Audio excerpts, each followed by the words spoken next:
വടകരയിലെ വിവാദമായ കാഫിർ സ്ക്രീൻഷോട്ട് വിവാദത്തിൽ പോലീസ് റിപ്പോർട്ട് സമർപ്പിച്ചിരിക്കുകയാണ്. പോലീസ് കോടതിയിൽ കൊടുത്തിരിക്കുന്ന റിപ്പോർട്ടിനകത്ത് ഇടതുപക്ഷ ഗ്രൂപ്പുകളാണ് ഇതിന് പിന്നിലെന്നാണ് വ്യക്തമായി പറഞ്ഞിരിക്കുന്നത്. ഇടതുപക്ഷത്തിൻ്റെ ഭാഗത്തു നിന്ന് കാര്യമായ പ്രതികരണങ്ങളൊന്നും തന്നെ ഉണ്ടായിട്ടില്ല. എങ്ങനെയാണ് നോക്കിക്കാണുന്നത്? അല്ല, ഡിവൈഎഫ്ഐയുടെ കോഴിക്കോട് ജില്ലാ സെക്രട്ടറി ഒരു സ്റ്റേറ്റ്മെൻ്റ് ഇറക്കിയത് നിങ്ങൾ ശ്രദ്ധിച്ചോന്ന് എനിക്കറിയില്ല. അതിൽ വ്യക്തമായി പറയുന്നുണ്ട്, അതിൽ ഈ വിഷയത്തിൽ റിപ്പോർട്ടിൻ്റെ മറപിടിച്ച് ഡിവൈഎഫ്ഐ ഇതിൻ്റെ പിന്നിലുണ്ട് എന്നങ്ങ് സ്ഥാപിച്ച് കളയാം. സത്യത്തിൽ ഞങ്ങളതിൻ്റെ പിന്നിലില്ല. യഥാർത്ഥത്തിൽ ഈ തെരഞ്ഞെടുപ്പ് നമ്മൾ പരിശോധിക്കണ്ടേ? ഈ തെരഞ്ഞെടുപ്പിൽ ഷാഫി പറമ്പിൽ വടകരയിൽ സ്ഥാനാർത്ഥിയായി വരുന്നതോടുകൂടി യൂത്ത് കോൺഗ്രസ്സിലെ ഒരു വിഭാഗം, എല്ലാവരും ഉണ്ട് എന്ന് നമ്മൾ കരുതുന്നില്ല, മുസ്ലിം ലീഗിലെ ഒരു വിഭാഗം, ഇവർ അവിടെ ഒരു വലിയ സോഷ്യൽ മീഡിയ അറ്റാക്ക് തന്നെ ഉണ്ടാക്കാനാണ് ശ്രമിച്ചത്. അതിൽ എന്തൊക്കെയാണ് അവർ സ്വീകരിച്ച നടപടി എന്ന് നമുക്കൊക്കെ അറിയാം. വ്യത്യസ്തങ്ങളായ ക്യാമ്പയിനുകളാണ് ആരംഭിച്ചത്. നിങ്ങൾ റിപ്പോർട്ടർ ചാനലിൽ ഡോക്ടർ അരുൺകുമാറുമായിട്ടുണ്ടായിരുന്ന ഒരു ഇൻ്റർവ്യൂ, ആ ഇൻ്റർവ്യൂവിനെ അവർ കട്ട് ചെയ്ത് പ്രചരിപ്പിച്ചു. അതുപോലെ തന്നെ സാക്ഷാൽ കാന്തപുരം എ പി അബൂബക്കർ മുസ്ലിയാരുടെ ഈ സുന്നി വിഭാഗത്തിൻ്റെ ഒരു ലെറ്റർ പേഡ് ഉപയോഗിച്ച് പ്രചരണം നടത്തി. അങ്ങനെ വ്യത്യസ്തങ്ങളായ വർഗീയ പ്രചരണങ്ങൾക്ക്, അങ്ങനെ ഒരു ധ്രുവീകരണം ഉണ്ടാക്കുന്നതിന്, വ്യാജ പ്രചരണങ്ങൾക്ക്, അശ്ലീല ചിത്രങ്ങൾ ഉണ്ടാക്കുന്നതിന്, ശൈലജ ടീച്ചർ എന്ന് പറയുന്ന സ്ഥാനാർത്ഥിയെ മോശമാക്കുന്നതും വ്യക്തിപരമായി മോശമാക്കുന്നതിനെല്ലാം ബോധപൂർവമായി പരിശ്രമിച്ചു. അതിനെതിരെയൊക്കെ 17ഓളം കേസുകളുണ്ട്. ഏതെങ്കിലും ഒരു കേസിനെക്കുറിച്ച് നിങ്ങൾ ഇങ്ങനെ ഹൈലൈറ്റ് ചെയ്തോ? ഹൈലൈറ്റ് ചെയ്തിട്ടില്ല. നിങ്ങളുടെ ചാനലിൽ തന്ന, റിപ്പോർട്ടർ ചാനലിൽ തന്ന ഒരു ഇൻ്റർവ്യൂ പോലും വളച്ചൊടിച്ചിട്ട് അതിനെക്കുറിച്ച് പോലും വലിയ ഒരു ചർച്ചകളിലേക്ക്, അതുപോലും ഒരു വലിയ ചർച്ചകളിലേക്ക് എടുത്തു കൊണ്ടുവരാൻ കേരളത്തിലെ മാധ്യമങ്ങൾ ശ്രമിക്കാതിരുന്നത് ഈ യൂത്ത് കോൺഗ്രസിനും ഈ പറയുന്ന UDF-നുമൊക്കെ കേരളത്തിലെ വലതുപക്ഷ മാധ്യമങ്ങൾ കൊടുക്കുന്ന പ്രിവിലേജാണ് എന്ന് ഞാൻ പറയും. വടകര ലോക്സഭാ തെരഞ്ഞെടുപ്പിൻ്റെ സമയത്ത് ആദ്യമായി ഇത് ഉന്നയിക്കുന്നത് ഇടതുപക്ഷമാണ്. ഒപ്പം തന്നെ പരാതിയുമായി പക്ഷേ പോകുന്നത് ആരോപണ വിധേയനായിട്ടുള്ള വ്യക്തിയാണ്. ഇപ്പോൾ red battalion, red encounter, Ambadimukku സഖാക്കൾ, അവസാനം പോരാളി ഷാജിയിൽ വരെ എത്തി നിൽക്കുന്നു. ഇത്തരത്തിൽ ഒരു തവണ നമ്മൾ ഇലക്ഷന് മുൻതൂക്കം കിട്ടാൻ ഉപയോഗിച്ചിരുന്ന വിഷയം വീണ്ടും അത് തിരിഞ്ഞു കുത്തുമ്പോൾ അത് ഒറ്റയടിക്ക് കണ്ണടച്ചിരുട്ടാക്കാൻ പറ്റുമോ? പ്രത്യേകിച്ച് പോലീസ് ഇപ്പോൾ ഇടതുപക്ഷത്തിൻ്റെ അങ്ങനെ ആരെയും ഇരുട്ടാക്കാനോ ആരെങ്കിലും എന്തെങ്കിലും വിഷയങ്ങൾ ഉന്നയിച്ചതിൽ പ്രതികരിക്കാതെയൊന്നും ഒളിച്ചോടുന്ന രീതിയൊന്നും ഞങ്ങൾക്കില്ല. ഇതിൽ പരാതി സത്യത്തിൽ LDF കൊടുത്ത പരാതിയല്ലേ, ഈ തെരഞ്ഞെടുപ്പ് കമ്മീഷന് കൊടുത്ത പരാതി, അതോടൊപ്പം തന്നെ LDF കൊടുത്ത പരാതി, ആ പരാതിയിലുള്ള അന്വേഷണമാണ് നടന്നുകൊണ്ടിരിക്കുന്നത്. അന്വേഷണം പൂർത്തീകരിക്കട്ടെ, അന്വേഷണം പൂർത്തീകരിച്ച് വരട്ടെ.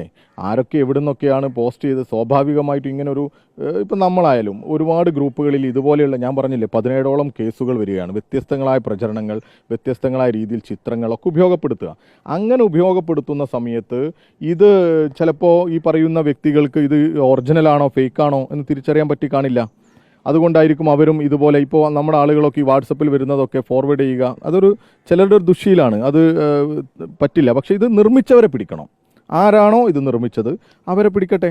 ഇപ്പോൾ സ്വാഭാവികമായും ഇതിനു മുമ്പും MV ജയരാജൻ ഉൾപ്പെടെയുള്ള ആളുകൾ ഇത്തരം ഗ്രൂപ്പുകളുടെ പ്രവർത്തനം ഇടതുപക്ഷത്തിന് തിരിച്ചടിയാകുന്നു എന്ന് പറഞ്ഞിട്ടുണ്ട്.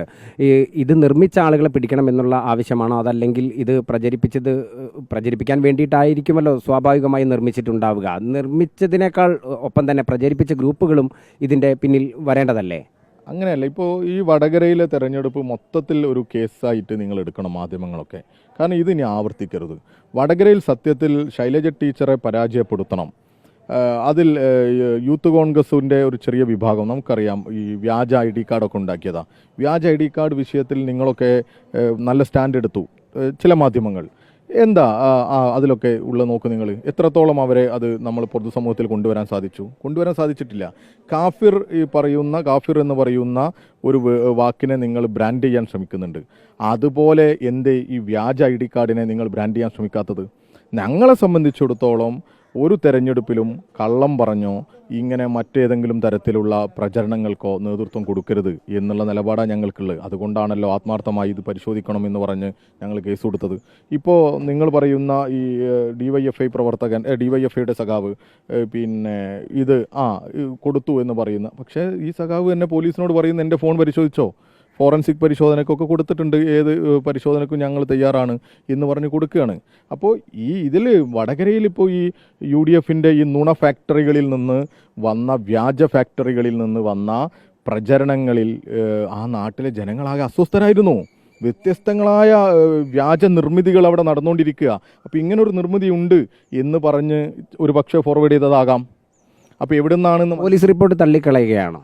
അല്ല, പോലീസിൻ്റെ റിപ്പോർട്ടുകളൊക്കെ പലതരത്തിൽ വരില്ലേ. അത് റിപ്പോർട്ടൊക്കെ വന്ന് അതിൻ്റെ ഒരു ഫൈനൽ സ്റ്റേജിലെത്തട്ടെ, എന്നിട്ടല്ലേ നമ്മൾ അതിനെയൊക്കെ കുറിച്ച് പറയാം. നമ്മൾ കോടതിയിൽ ഇതുമായി ബന്ധപ്പെട്ട് മറ്റെന്തെങ്കിലും തരത്തിൽ കൂടുതൽ അന്വേഷണങ്ങളിൽ പോകണമെന്ന് ഡിവൈഎഫ്ഐ ആവശ്യപ്പെടുമോ ഈ ഘട്ടത്തിൽ? അല്ല, എല്ലാം സമഗ്രമായി അന്വേഷിക്കണം. ഇതിൻ്റെയൊക്കെ പിന്നിൽ UDFൻ്റെ ഒരു അജണ്ടയുണ്ട്. ആ UDFൽ തന്നെ എല്ലാവരുടെയും അല്ല, ചിലരുടെ ഒരു അജണ്ടയുണ്ട്. അത് യാഥാർത്ഥ്യമാണ്. കാരണം നമുക്ക് തന്നെ അറിയാം, മറ്റു മണ്ഡലങ്ങളിൽ ഇല്ലാത്ത തരത്തിൽ അവിടെ ഒരു പ്രചരണ കോലാഹലങ്ങൾ ഇത് ഈ സോഷ്യൽ മീഡിയ ഉപയോഗിച്ച്. അപ്പോൾ സോഷ്യൽ മീഡിയയിൽ അഭിരമിച്ച് സോഷ്യൽ മീഡിയയിൽ വളർന്നു വരുന്നവരുടെ ഒരു കൂട്ടായ്മ അവിടുത്തെ തെരഞ്ഞെടുപ്പിനെ ഹൈജാക്ക് ചെയ്യാൻ ശ്രമിച്ചിട്ടുണ്ട്. അത് സത്യമാണ്. അതിൻ്റെ പിന്നിൽ UDFലെ ചിലരാണ്, യൂത്ത് കോൺഗ്രസ്സിലെ ചിലരാണ്, യൂത്ത് ലീഗിലെ ചിലരാണ്. അവരെ ഈ യഥാർത്ഥത്തിൽ നിയമത്തിൻ്റെ മുമ്പിൽ കൊണ്ടുവരണം. ഈ 17ഓളം കേസുകളെ മറച്ചു വെച്ച് ഒരു കേസിൽ ഒരു DYFI സഖാവിൻ്റെ നേരെ അദ്ദേഹം ഒരു ഗ്രൂപ്പിലേക്ക് പോസ്റ്റ് ചെയ്തു എന്ന് പറഞ്ഞതിനെ മാത്രം പിടിക്കുന്നത് ശരിയല്ല. എല്ലാം പരിശോധിക്കപ്പെടണം.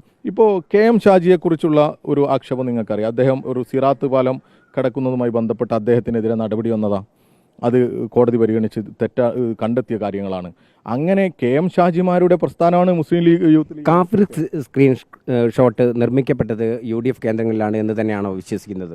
ഞാനിപ്പോഴും വിശ്വസിക്കുന്നത് അങ്ങനെയാണ്. ഇനി മറിച്ചൊരു തീരുമാനം കോടതിയോ പോലീസോ ഒക്കെ കണ്ടെത്തി വരട്ടെ, അന്ന് നമുക്ക് അതിനനുസരിച്ച് ആലോചിക്കാം.